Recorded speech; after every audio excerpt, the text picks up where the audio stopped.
మనం డైలీ తినే fruits vegetables మన హెల్త్కు మంచివేనా?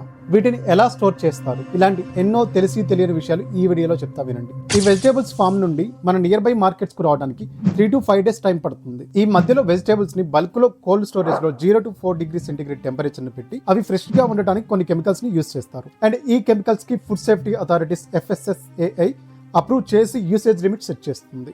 ఆకుకూరలు, క్యారెట్, బీన్స్ లాంటి వెజిటేబుల్స్ పాడవకుండా ఉండడానికి మాయిశ్చర్ కంట్రోల్ కోసం కాల్షియం క్లోరైడ్ ని వాడతారు. ఆపిల్స్, ఆరెంజెస్, పైనాపిల్స్ లాంటి ఫ్రూట్స్ కి షైనీ లుక్ మరియు ఫ్రెష్నెస్ కోసం కొన్ని రకాల వ్యాక్స్ కోట్ ని వేస్తారు. ఈ ఫ్రూట్స్ అండ్ వెజిటేబుల్స్ కి మంచి texture, soft colour and taste కోసం ఇథిలీన్ గ్యాస్ C2H2 అండ్ కొంతమంది అన్అప్రూవల్ అయిన పారాఫిన్ వ్యాక్స్, కాల్షియం కార్బైడ్ అనే హార్మ్ఫుల్ కెమికల్స్ ని కూడా యూజ్ చేస్తారు. FSSAI అప్రూవ్ చేసిన కెమికల్స్ ని సెట్ చేసిన లిమిట్స్ లో యూజ్ చేస్తే డేంజర్ ఏం లేదంట. కానీ ఈ కెమికల్స్ ఓవర్ యూసేజ్ వల్ల మనకు లాంగ్ టర్మ్ లో హెల్త్ ఇష్యూస్ వస్తాయి. Like liver and kidneys damage, skin allergies, respiratory issues వస్తాయి. అప్పటికే ఈ ఫ్రూట్స్ అండ్ వెజ్జెస్ ని చాలా రకాల మందులు కొట్టి పండిస్తే కొంతమంది స్టోరేజ్ స్టేజ్ లో కూడా ఇన్ని రకాల కెమికల్స్ ని ఓవర్ యూసేజ్ చేస్తున్నారు. అలా అని మనం తినకుండా ఉండలేం కదా.